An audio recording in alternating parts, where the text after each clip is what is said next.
Hello guys, आज मैं marshal level of जी जॉन का एपिसोड 2 एक्सप्लेन करने जा रहा हूँ। पिछले एपिसोड में हमने देखा था कि नी ही ने मनी गैंग से का चुराया हुआ सामान उनसे ले लिया था और जू जैंग के कहने पे वो स्पिरिचुअल बीट्स खाने लगता है।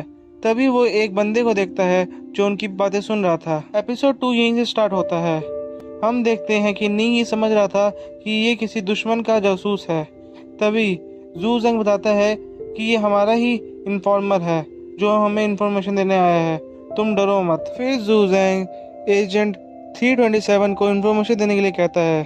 सीक्रेट एजेंट 327 कहता है, मास्टर आप जिंदा हो, ये देख के मैं हैरान हूँ। जी जुआंग उसे बकवास न करके इन्फॉर्मेशन देने के लिए कहता है। फिर 327 एक स्क्रू हाथ में लेके कहता है कि अंकल वू टेन आपको पागलों की तरह हर जगह ढूंढ रहे हैं। सुजैन फिर उस मैसेज वाले स्क्रोल को उससे ले लेती है। जूजैन कहता है कि वू टेन को बता दो कि मैं 1 महीने बाद वहां पे आऊंगा।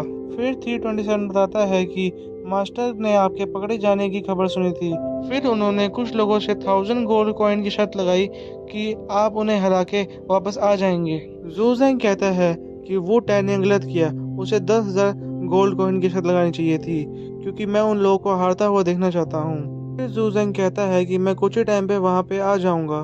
फिर उस स्क्रोल को पढ़ने लगती है जिसमें लिखा था, मेरा दोस्त और लीग ऑफ कंट्रीब्यूशन का लीडर 1 नंबर का शराबी है। फिर तभी एजेंट 327 सुजैन के हाथों में से स्क्रोल लेके कहता है, मुझे लगता है कि आपके पास गलत स्क्रोल आ गया, और फिर वो दूसरा स्क्रोल देता है। सुजैन फिर उसमें पढ़ती है जिसमें लिखा था कि जो 1 नंबर का पर्वत और बेवड़ा है। सुन के जीजुअन कहता है, एजेंट 327 क्या तुम मेरा मजाक बना रहे हो? फिर डरते हुए वो कहता है कि ये असली स्क्रोल है। जीजुअन उसे अपने हाथ में लेता है और थोड़ा सा पढ़ते ही उसे जला देता है। सुजन बोलते हैं, ये आपने क्या किया? जीजुअन कहता है, इसमें कुछ इन्फॉर्मेशन थी जो मेरे तक ही रहे तो ज्यादा अच्छा रहेगा। एजेंट 327 कहता है, ओल्ड मैन को ये जान के बहुत खुशी होगी कि आपने अपने लिए एक अप्रेंटिस चुन लिया है। आपके अप्रेंटिस को देख के मुझे लग रहा है कि ये काफी जीनस होंगे और इनकी शक्ल मुझे ड्रैगन और फीनिक्स जैसी लग रही है, और क्योंकि ये आपके अप्रेंटिस हैं तो मुझे इनका फ्यूचर बहुत ही ब्राइट दिख रहा है। ये सोचता है कि मैंने तो अब तक अपना इनिशियल लेवल ब्रीथ थ्रू नहीं कर रखा और ये मेरे बारे में क्या क्या कहता जा रहा है। फिर 327 सुजन को कहता है, मुझे लगता है कि आपको मास्टर तंग करते होंगे तो आप शू माउंटेन पर आइए, वहाँ आपको कोई बुली नहीं कर पाएगा। और हम समझ पाते हैं कि अब तक 327 सुजैन को ही सुजैन का अप्रेंटिस समझ रहा होता है। फिर सुजैन बताता है कि सुजैन नहीं, निंग ही मेरा अप्रेंटिस है। और क्या तुम्हें ये कोई लड़की लग रहा है?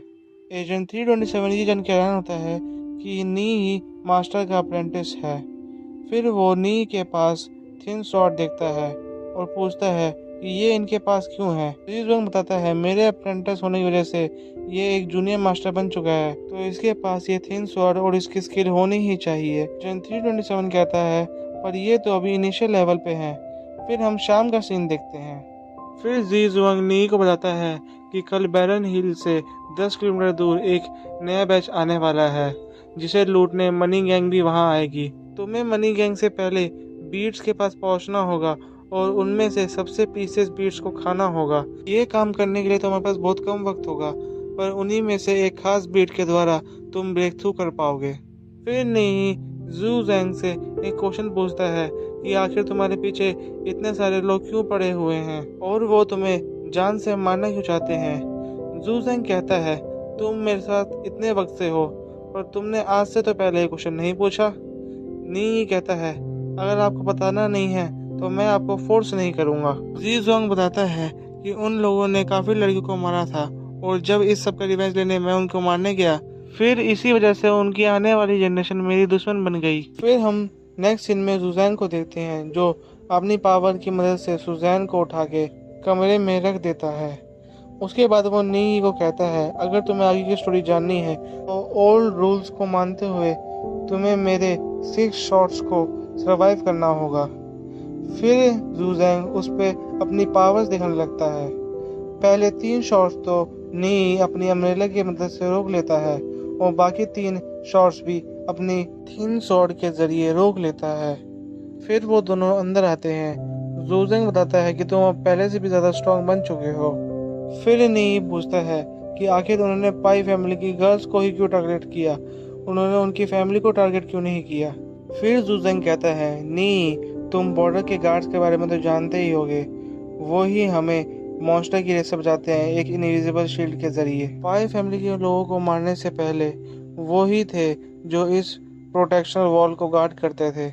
उनकी फैमिली के अंदर एक बहुत बहादुर लड़की पिनमिन थी, जो कभी भी अपने अधिकारों के लिए लड़ने से नहीं घबराती थी।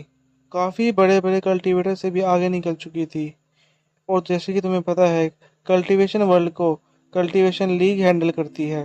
पिनमिन को आगे बढ़ता हुआ देख के कल्टीवेशन इमॉर्टल्स के लॉर्ड को अच्छा नहीं लगा और वो नहीं चाहते थे कि कोई उनके स्टेटस के आसपास भी आए और उनकी कोई बात को डिनाई भी नहीं कर सकता था।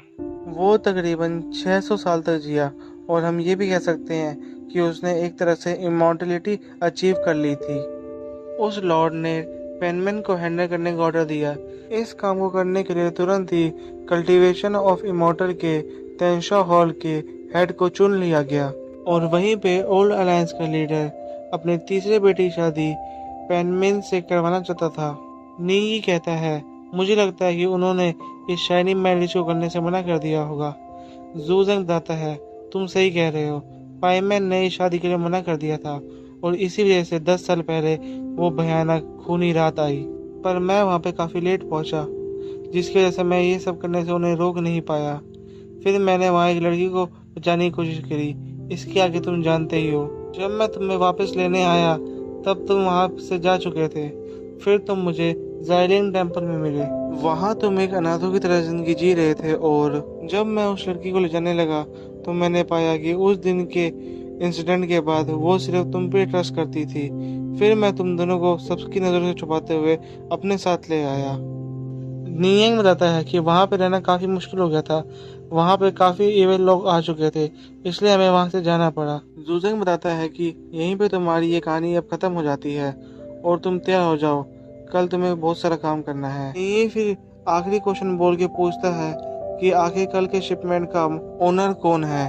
जूजेंग बताता है कि वो एक बहुत बुरा आदमी है और काफ़ी चालाक भी। तुम्हारा जैसे ही वहाँ पे काम हो जाए तुम वहाँ से तुरंत भाग जाना। और वो नी को सोने के लिए कहता है। नी सोने जाता है और हम नेक्स्ट सीन में उसी शिपमेंट को आता हुआ देखते हैं। यहीं पे हमारा ये एपिसोड खत्म हो जाता है। आई होप कि आपको ये वीडियो पसंद आई होगी।